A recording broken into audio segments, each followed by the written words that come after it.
Hello everyone, Bashar here. We are together with another patch review. So patch 760 is out. Plarium has disclosed the details a few days ago, but I wanted to go over the changes, the improvements. So we have some visual cosmetic improvements. There is a clan insignia in which you can observe it next to the player's name in Live and Classic Arena, in Doom Tower Tournament and Hydra Clash leaderboards, and you can adjust it to your heart's content. And there is a new thing called Clan League, which appears under the Clan tab. So you do CVC based goals. You achieve CVC based goals, you achieve Hydra Clash based goals, and you will get stars which will make your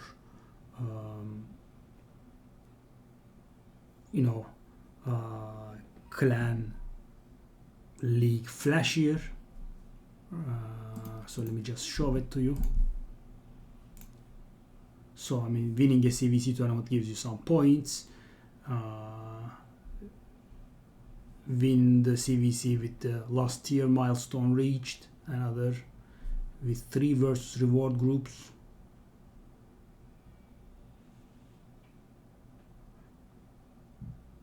That means personal. I don't know what that means. And win 2 in a row, and there is some Hydra Clash thingies. You score between 250 million and 1 billion points, and you finish in the top 3, get your reward, blah blah blah, right? These all give stars, and the clan league increases. And as far as I have been able to tell, there is nothing that it awards for the time being. So there is that. So these two are strictly cosmetic now. It feels like this will remain cosmetic forever, but maybe there will be some use for this, because they have disclosed that they will be bringing some clan wars thing, which is different than the CVC. So maybe it will have an effect there. So for the matchmaking,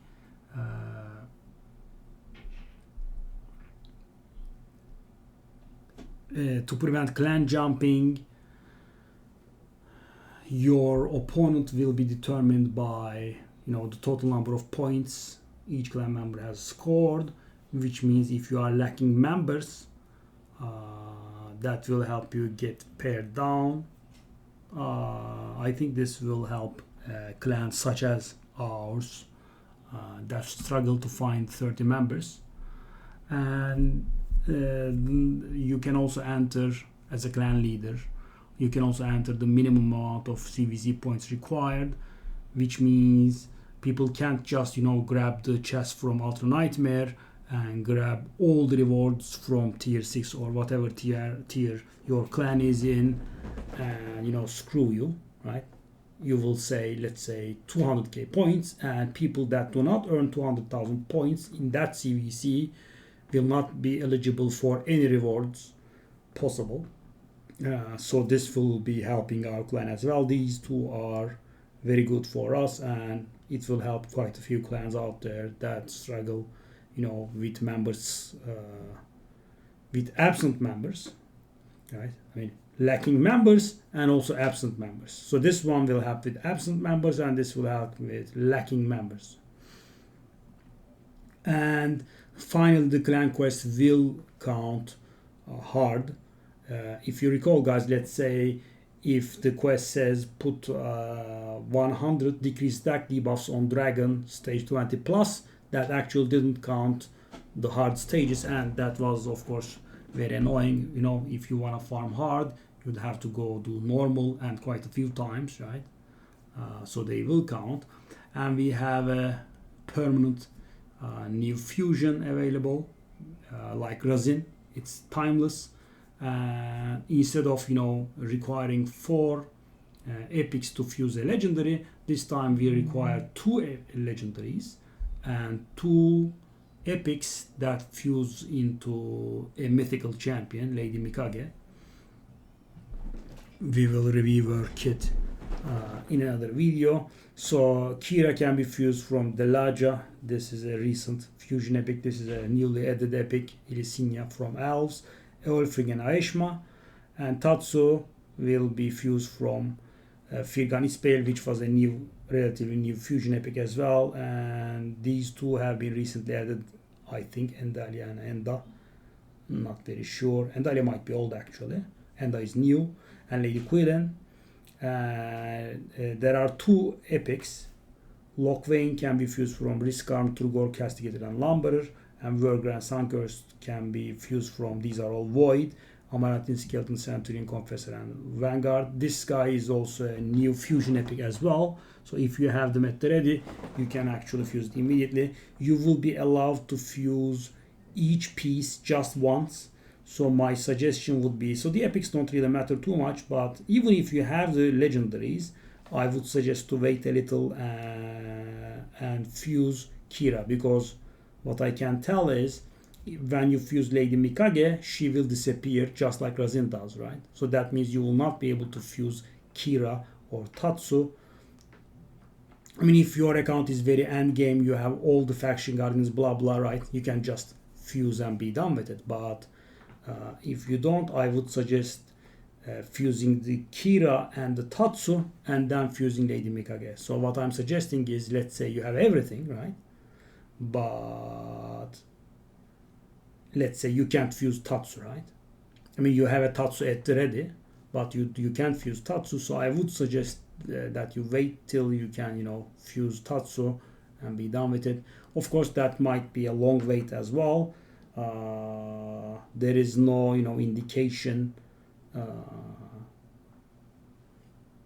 So I'm thinking there is no indication that any event is coming that helps us to do this, but there would be something, I guess, because waiting for random epics is quite time consuming.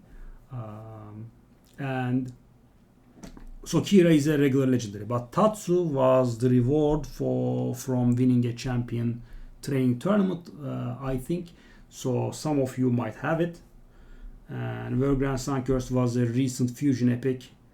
I don't recall Locthwain, but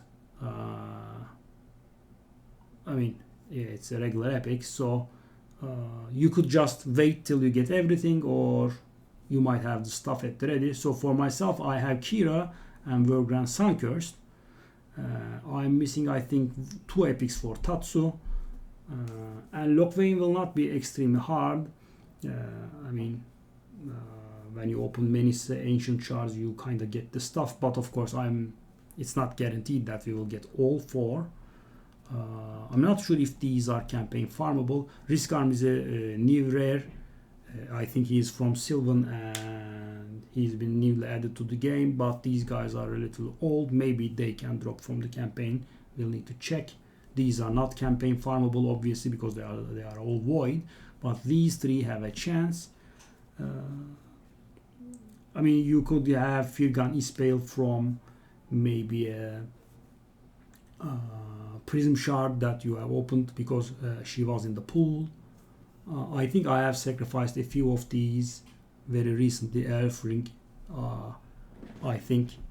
I did get it from Prism Shard, but I used it as food. That was shame.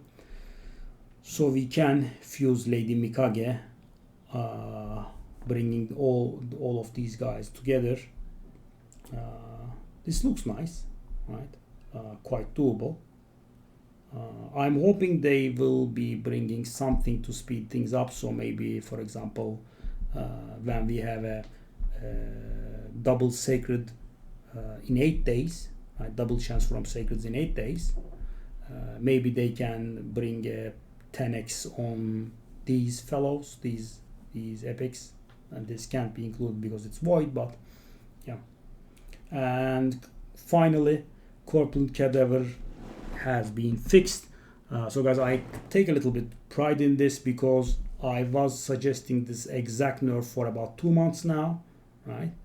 Because you can't really nerf Yumeko, right? People pay real money to get a Yumeko during 10x, right? And that would be very unfair to them. So what you can do is just, you fix the enabler, which is actually not a real fix, because you can still stack an infinite shield, right? So they cannot ever bring a champion that does damage based on the shield, right? Percentage like this, right? They cannot bring any shield scaling attack in the game ever, because Brogni cooldown reduction and buff extension tends to stack an infinite shield. So right now we just don't have the enabler. We don't have a champion that deals damage based on the shield, but at least this has been fixed. So if you have any questions, wondering, does that bring the team down? Yeah, it does bring the team down. So because the thing is, guys, people with very good gear were doing like 70-80 million damage per swing in the final turns with Miscreated Monster, right? So imagine that being capped at 200k. So yeah, so those insane damages that one-shot heads with 75% damage reduction are done.